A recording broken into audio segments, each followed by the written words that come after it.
ఇగో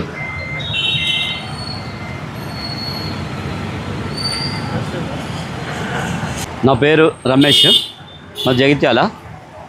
అదే నేను credit card వాడుతున్నాను.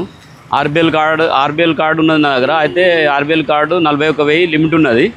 దానికి మన ఇంక్రీజ్ చేస్తా అని చెప్పి కాల్ చేస్తే సరే అని చెప్పి నేను అన్నాక ఒక యాప్ పంపించిండు, ఓపెన్ చేయమన్నాడు. అది ఓపెన్ చేసిన తర్వాత 41,000 అది ట్రాన్స్ఫర్ చేసుకున్నాడు.